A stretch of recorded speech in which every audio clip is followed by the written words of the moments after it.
And ladies and gentlemen, I'm Hugo Traverso. Welcome back to another interview. I am super psyched to have this interview today. I had a lot of fun working on it. I had a lot of fun doing the interview. So I'm really hoping that you guys like it. And it's with Nels Anderson, who is currently working on a game. He's the creator of Sunderlust. He's working on a game with his studio, Sunderlust Studios. And he's partial creator of Campo Santo, the company, and he also worked on with the company on Firewatch, which is one of 2016's greatest games. It is one of the greatest games in my eyes of currently right now the century. The graphics are absolutely striking, and Nels was the game designer, so I have to say, if you want to cheer anybody on for Firewatch, you want to cheer Nels and his team on. And I mean, ladies and gentlemen, I hope you guys have a great day, and without further ado, Nels Anderson. Are you ready? Yeah, totally. Yeah, let's jump into it. What made you want to go into game design? Oh man, that's a big question, isn't it? um, yeah, I don't know. I mean, I grew up in Jackson, where I think you're living at least part of the time. Yeah. When I grew up there in the 80s and 90s, we didn't have cool things like Netflix or television Hmm. reception. um, so I grew up like only having the only like screen media I had access to was the same handful of like six VHS cassettes, and then video games. So I played a ton of games as a kid. Um, and so that was kind of the primary way, aside from reading, that I engaged with fiction and storytelling, right? And Hmm. I always found them compelling as a form where, unlike almost all other forms of media, games themselves are like inherently participatory, right? So it ends up being like, rather than just, I mean, obviously performance is fine. Like I enjoy movies and music. Um, that's a one-way communication more or less between you know the creator and the audience. Well, games themselves are far more conversational, so I always found that very interesting. I also played a lot of tabletop RPGs as a kid, you know, Dungeons and Dragons, and then on to the other ones like Hmm. Shadowrun and the White Yeah. Wolf games and all of that. Um, Yeah. and those are also very interesting because those are games that like don't work without other people there at the table. You're not Hmm. creating this work that's just going to disappear off and then other people may or may not consume it. You're making it for these people sitting around you, and the way that they experience the thing feeds back to the stuff that you choose to do. Um, so I always thought that was very interesting, uh, and being able to marry that with just I like computer stuff as a kid, right? And then I'm like, oh, this programming thing, I'm actually not bad at it. So being able to put together, like creating experiences for other people that say something that I think is worth saying, and then being able to marry that with technology is cool. That's maybe it, I guess. I've been doing it for so long now, I don't really think about it. What were your favorite games as a kid to play? Oh God, so many. The one that still sticks with me the most as transformative would be Thief, the Dark Project from Looking Glass. It came out in 1998, I think. And it was one of the first games I played where the world really felt like an actual place that you could travel to. Like, I played plenty of story-based games before that, but those games felt very much you know, like a book or a play or whatever, right? Where like, oh, the stuff that was set down, that's the stuff that's going to happen. And even though technically, yes, you kind of have to like play the actual game to kind of turn the crank and make the thing go forward, what was going to happen was going to happen. But with Thief, it felt like, oh no, you're just in this world, and it's more real, as it were. And so, the levels weren't just like these weird corridors. It was like this level is just a house or a weird prison built into a cliff or whatever, right? And because the game was, fundamentally a game about being a thief, the game by definition can't like know where the player is. So the game has to exist separately from the player, which meant that it itself was this whole like almost clockwork autonomous space where I mean obviously the AI, especially 1990s era AIs, or what's in the video game, but it was enough of like an abstraction, a metaphor, whatever, that it felt incredibly real. And that game still continues to stick with and influence me tremendously, even to this day. There was tons of other stuff, of course, like multiplayer things I played with my friends, like Perfect Dark and Smash Brothers. Um, but in terms of like what still sticks the most in my head making games now, it still remains for sure Thief. Okay, kind of a two-part question here. I know you went to Love a twofer. first off you went to Colorado Boulder, CU Boulder, and Yes. you went to I believe University of British Columbia. Uh-huh. So what was the atmosphere like at both those schools? um, Man, I don't know. I was just in the computer science department. The computer science department was science stuff. I don't know. I mean, yeah, my like undergrad and I guess grad school as well is like for me, it's mostly just memories of doing a lot of work. um, I reputationally, supposedly, some people go to CU to like basically snowboard and party or whatever. Um, I was just in the lab doing programming assignments. um, and playing a lot of tabletop RPGs actually. Like that's a thing that I've never really stopped doing and continues to still be a very valuable um, uh, source of like creative grist for the mill, as it were. And then UBC was similar-ish. That one was also just a lot of work, basically. Yes, a lot of work in both cases. This is a technically a 3-4. So you worked in earlier in your career. You worked at Livecast, Clay Entertainment, which is the company that works on one of the most popular games of all time called Sugar Rush, and and Not that on one. and in Hothead Games. So what was it like at all three of those companies? Yeah, I mean, Livecast was just. I mean, I don't know, as far as I'm aware, they're not even around anymore. That was just like a bridge, non-video game related job.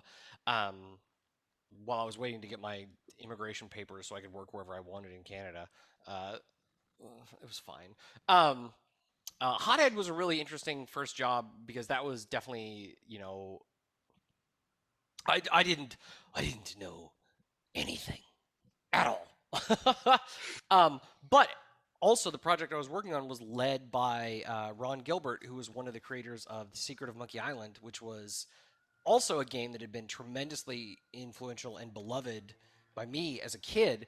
And so like my first proper like actually ship the game job working with someone whose games I'd played, like what 10, 15 years before was deeply surreal.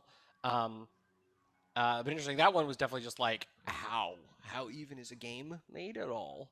Um, and with Clay was great because at the time it's gotten a lot bigger now, but it's much small. Back then it was much smaller. I think that for Ninja, Mark of the Ninja, for its production, for the basically the first half of the development, it was 7 people on the whole team, and then for the second half we doubled it up to like 15. Um, and so that was like the first time seeing a project through. Basically, they'd already like pitched the very very very high level premise of the game before I showed up, but like aside from a canned video, nothing existed. So it was the first time like seeing an entire game through from inception to the game exists and people like it. And that was really satisfying for me because, as alluded to earlier, one of the most influential games for me was Thief, and Ninja is unabashedly, it's just a love letter to, very high agency, really reactive games like Thief, except instead of being in 3 dimensions, it's in 2 dimensions. Um, and going through that work was tremendously interesting because it was a process of like, okay, obviously we can't replicate exactly what a 3D cell game looks like because we have one whole less D. Um, so what is it in the actual like systems and mechanics of those games that produces the experience of like playing a stealth game, and then how do we make that re-exist in this 2D side-scrolling thing that Clay at the time, especially, was so fluent in. So that was really valuable. You know, everyone who works there, it was fantastic. It was a great group of folks to work with. So yeah, both of those were pretty pretty valuable experiences that I still like am quite fond of. What was the atmosphere like when you arrived at Campo Santo? Well, it didn't exist, so the atmosphere was we made it up. um, yeah, Campo. The first four people in the door were two guys who'd been at Telltale, Sean Vanneman and Jake Rodkin, Ollie Moss, who was the art director, and then myself. So it Yeah. was one of just like, okay, what are we gonna do? Obviously, you know, a gameplay like can kind of program game designer, a guy who's only ever worked in non-interactive media, a writer and another like writer, narrative production designer person. It's like, okay, well, that's not those four people probably should not be making an entire video game. So how do we find the other people to do it? What the hell is the game even going to be about? I mean, we knew like the notion of making this game that was set in the Wyoming wilderness in a fire lookout tower was pitched to me by Sean and Jake. So it was kind of like, yeah, we're gonna build a game that is out in the wilderness in Wyoming in a lookout tower. Yup. Now what? So it was even more. It was like formative in a similar fashion to Ninja, but it was different because also in addition to building the game, it was like, who else is going to be even making this video game? Yeah, it was a very interesting a very interesting time. How was your time working on Firewatch?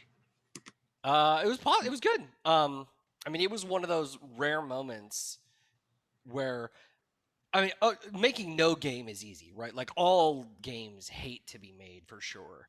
But that one, end to end, it took like barely 2 years from we basically like started in like we'd done some groundwork laying stuff, but we didn't really start until basically January 2014. And the game was out February 2016.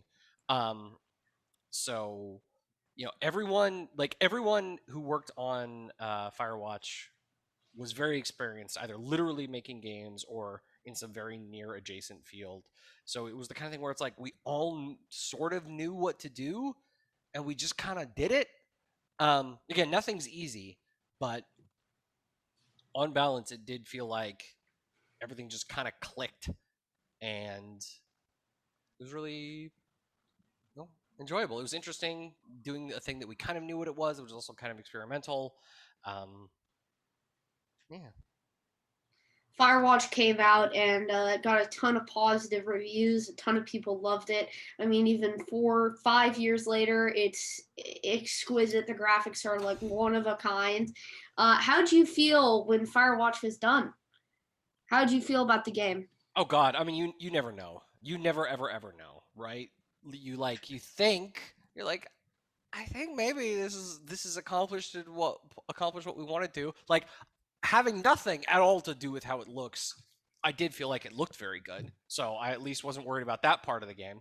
But everything else, it's like, is this gonna land? We'll see. And like Ninja felt the exact same way, where it's like, I think this is doing what we wanted it to, but is it gonna connect with people? Like, are the things we are hoping being communicated, are they actually there? And then, you were never ever sure, and every single time it lands the way you hope it does. Oh, I mean, with the case of Firewatch, it landed like it connected with far more people in far more ways than I think we ever could have possibly imagined. And that is just a constant, almost unbelievable feeling of great fortune. What was it like creating Sunderlust Studios? Um, oh God, I mean that's another just every time I guess I've worked on something, it's like pulling it out one level further of like, okay, there was this vague pitch for Ninja, but the team was already there. And then with Firewatch and Campo Santo, it was like, okay, well, we vaguely know what the game is, but we don't even have a team. And so then one more level removed, it's like, there is no game, there's no team. What? Um, so it has been, without question, the hardest thing I've ever done. Um, by a wide margin. Uh, it's just, even having seen it like at relatively up close with Campo Santo, a lot of that stuff was taken on primarily by Sean and Jake. Um, so it being effectively just me, and then finding the initial collaborators, and then finding the additional team, and then at the same time figuring out like, oh, but what's the game going to be? Um, while in parallel also having a child, it was just all of everything forever. It's ultimately, I mean, I say without question, it is the hardest thing I've ever done. Um, in some ways, also the most rewarding. Uh, I will not be able to fully evaluate that until the game is actually finished, but that is the assessment right now. Do you what advice do you have for my viewers? Now it's video gaming advice, like what console you should buy, or life advice. It's Oh, that's broad. That's a good question. I mean, it's like, with regards to so many things, always just, maybe more than anything else, like, be curious. You know, some of the most toxic people and ways of thinking that one can find themselves in is when you are convinced that you don't have anything else to learn, or anything else to know, or anything else to understand, right? Which will never ever be true about anything or anyone ever. Even if you're an expert, and I think I'm like, I don't know, it would be pretty. It would have been a waste of like the last 14 years if I didn't know anything about making video games. Um, Even now, I would never say that like I know exactly what to do or anything. I'm always constantly learning something else. So I think more than anything else, like, always being humble and being curious and looking for something, always looking to continue to develop and deepen your understanding, because there's always something that you don't know, I guess. okay. Okay. My sister, she played. Well, she didn't actually play the game. She watched me play the game. And she actually had a question. I know she loved the graphics. So did my mom. My mom she doesn't like video games. She was like, this game is incredible. The graphics are incredible. So Isla asked, and I know you're not the person that wrote the story. Isla asked why Henry couldn't meet Delilah, and I guess that that kind of ties into your be curious thing, because obviously there's curiosity to that. You're curious of what Delilah looks like, and it probably builds up for the inevitable movie that's going to be coming out soon. And I so what is the true meaning to Henry not meaning Delilah and the ending of Firewatch? Well, I mean, I would say that good art doesn't ever have like a single answer, right? Um, I mean, I can only speak for myself. We all collaboratively worked on the ending, but I think that to all of us it means something kind of different. But at least for me, I mean, it is a story; it's a work of fiction, right? And it's like, good works of fiction are often rife with symbolism. Um, and in the case of that, it's like, sometimes there are things that are outside of our control, right? And that at times things happen, we don't have control over them, and the question is just like, what choices do we make with regards to the things that we do have control over? And that is, Okay. at least in part, what like the ending of Firewatch says to me. Okay, thank you, Nels. Thank you for taking the time For out of sure. your day to allow me to interview you. Happy to Um, oblige. I mean, I'd love to play the game with you if you ever come to Wyoming. If you ever come down to Wyoming, I have the game on my computer. Nice. So Sweet. I mean, I've already played like 11 hours Oh my god. through it. That's more. That's more than there is game Well, there, yes, baby. yeah, I know there's like 5 hours a game, but I did a run through with my mom to make sure Nice. that there was no kind of parts that would kind of make my mom feel like a little hesitant. But other than, for Sure. instance, you guys captured Brian Goodwin and Ned Goodwin, the good ones, just impeccably. The whole story is incredible. I think it deserved Game of the Year in 2016 and probably 2017. It's the best game I've ever played. So but then again, I've only played 2 games. But it's the only I'm glad you not. enjoyed it so much. It's like the only not sports movie that or sports game that I have played. Ah, So it's very wild. good. It's Interesting. extremely good. So Bumpers. thank you. Yeah, of course. And ladies and gentlemen, I'm Hugo Traverso.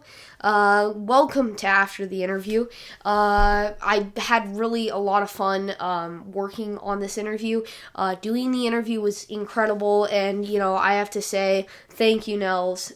Just insane job on the interview, and I mean just thank you. I got so much insight into game design, into basically your career, into Firewatch, into what they're doing over at Sunderlust, and I hope you guys did too. Nels' social media will be in the description, his Twitter, and the link to buy Firewatch in the description, and also Sonderlust's website in the description. And finally, ladies and gentlemen, my Twitter, my Instagram is in the description, so like and subscribe. I hope you guys have a great day. Adios.